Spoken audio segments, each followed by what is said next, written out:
Hello and welcome to the second video in our thrilling series as we continue through Beloved. This video, I'm just going to run down the next chunk that we read. Like I said before, is basically split up into thirds in our reading. So we read page 1 through 110 last time. This time you should have read page 110 to 220. Again, if you are following along with the Vintage International Edition of the book. Alright, so last video was longish. I tend to ramble, so we're going to try and keep this short. So we left off in the first chunk that we read. We get an account of Setha sort of arriving at 124, having just given birth to Denver, and encountering baby Suggs, and there's that vivid image and metaphor of the blood from her wounds on her back sort of blossoming, says like a rose on her shirt. That was kind of the last image that we're left with in the first portion that we had to read. So, got my notes. Going forward, just again going to hit the highlights. We sort of know who our principal characters are at this point. We're introduced to some new ones. We find out about some ones we had seen before. We find out more about Baby Suggs and her life as a slave with the Garners, who we learn were like the quote-unquote like nice slaveholders, right? They had it's called a special type of slavery. But the Garners are the ones that we find out not only seem to treat Baby Suggs nicely, but they actually, when she's freed, are the ones that transport her and pay for her resettlement. Anyway, so we find out a little bit more about her. We find out more about a character we were briefly introduced to called Stampede. That's not his real name. I think his name is Joshua, but I could be. He calls himself that, right, because he's paid his due. But he was kind of one of the sort of underground railroad agents, basically, that would help slaves escape. So we learn about him. We find out, okay, so just going through here. So one of the things that happens very quickly, which is really interesting, is she goes to the clearing, right? Setha goes to the clearing where Baby Suggs had preached, and she begins to feel like what feels like a caress around her neck, like she's feeling the ghost of her daughter. And then suddenly she starts to get strangled, and Denver and Beloved are watching. They run out there, and Beloved starts to like kind of massage her neck, and she kisses her under the neck and tries to sort of heal and, alleviate the pain. Denver, of course, realizes that it was sort of Beloved that was doing it to her mom. So some creepy ghost stuff going on there.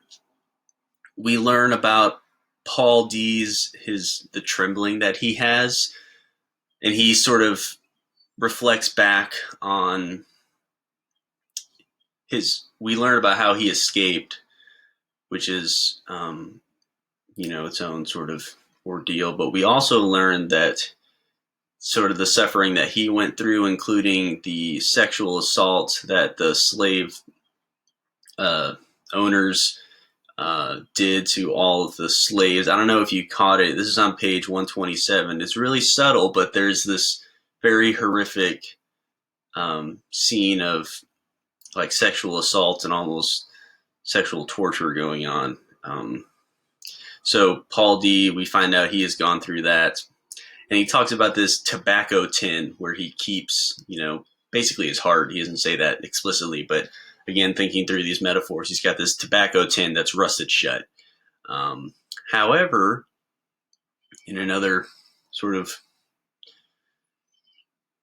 I don't know, this book has got a lot going on, but he there's this great section that opens up with the line, "She moved him," and it's talking about, it's operating on two different levels, right? He's talking about Beloved sort of moving Paul D emotionally because, of course, she wants him to have sex with her, and he does.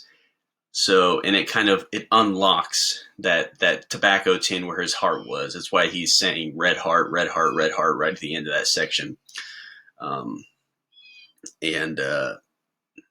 also, it's talking about moving him. It's moving him like spatially, physically, right? Like he used to sleep with Setha, and then he like sleeps downstairs, and then he goes out here and out here, and he feels sort of he's scared that she has sort of possessed him, and he doesn't know what to say. He's going to talk to Setha about it, and that's when he's like, oh, maybe we should have a child. Like that will solve these problems, right?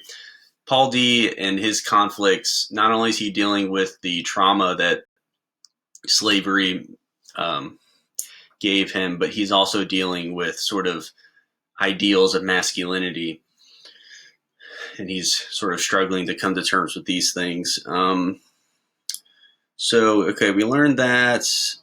We learn again about some of Baby Sug's backstory. We learn that she had like, I wouldn't say she was wealthy, but she kind of displayed sort of bounties a lot. She had like parties at her house and all these things, and it started to stir up resentment in the community. They kind of got jealous. She says that she could like smell it in the air.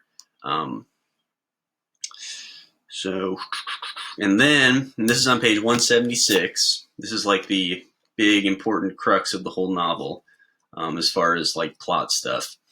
And it opens when the 4 horsemen came: school teacher, 1 nephew, 1 slave catcher, and a sheriff. So again, Morrison is already setting up this encounter in this kind of apocalyptic imagery, right? The 4 horsemen of the apocalypse, and school teacher is one of them, who we haven't learned a lot about, although whenever he's brought up, it's not good. He was someone who was at Sweet Home. He was in charge of like disciplining the slaves, basically. So they roll up to 124. And this is the moment where Setha, we find out definitively where she kills the child.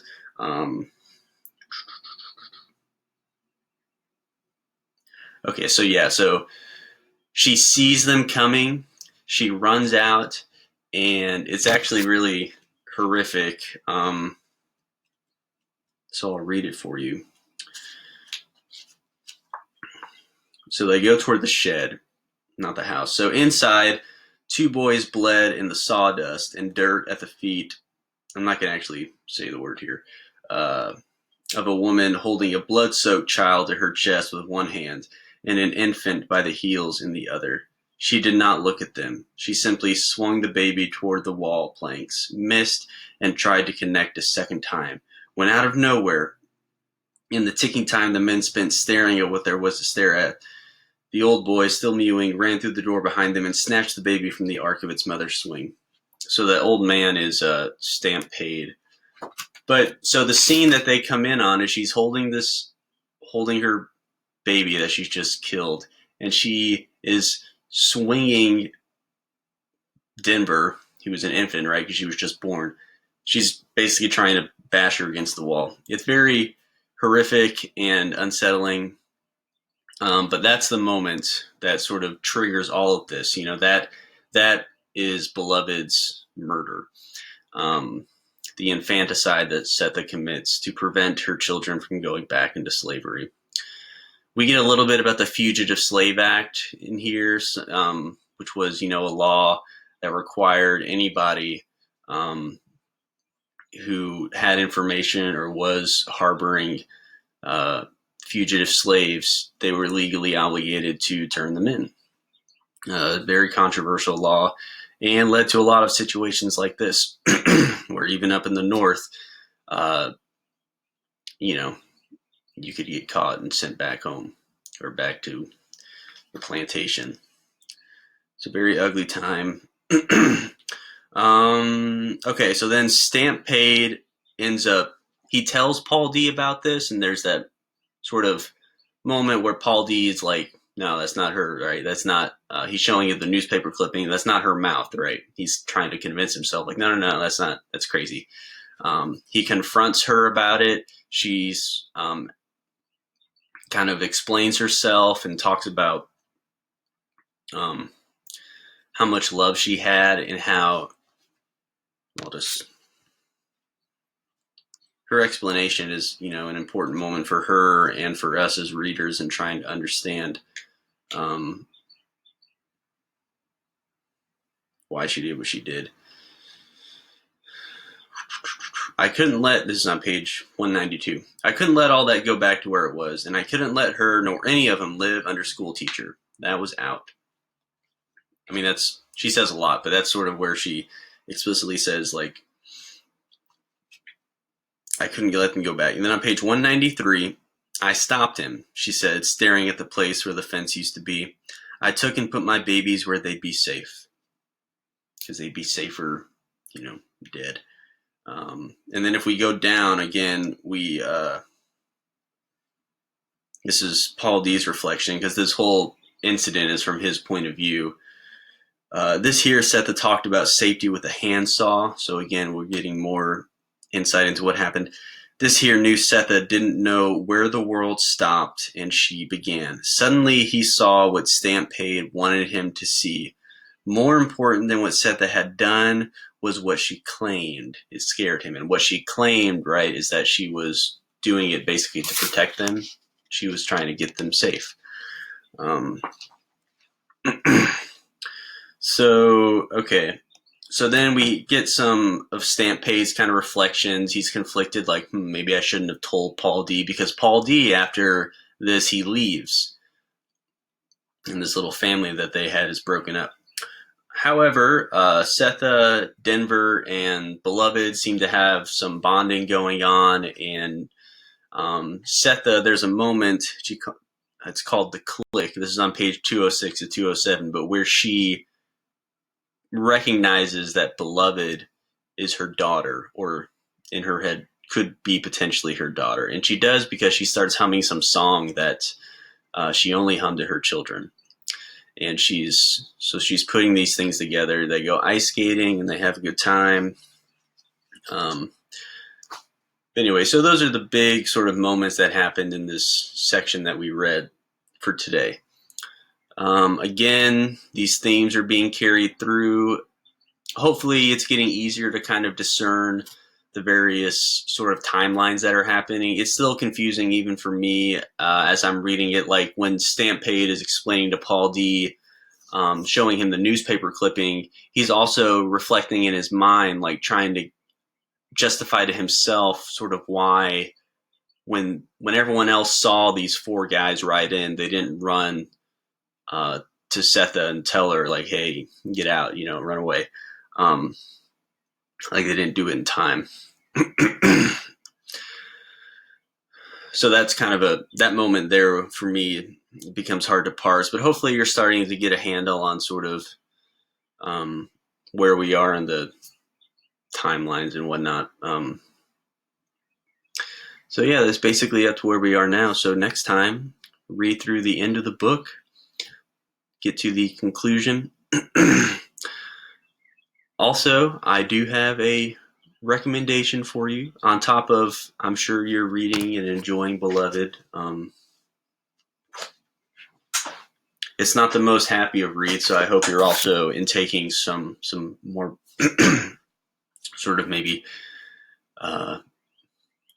less intense things. Of course, the book I have to recommend is not, it's intense. It is less intense, but it's still intense. But if you like Beloved, because you are a fan of historical fiction, which Beloved is, and how it mixes historical fiction with, again, these horror elements and horror tropes, then my recommendation for this week is The Hunger by Alma Katsu. I hope I'm saying that right. I don't know how exactly she pronounces her name, but there it is.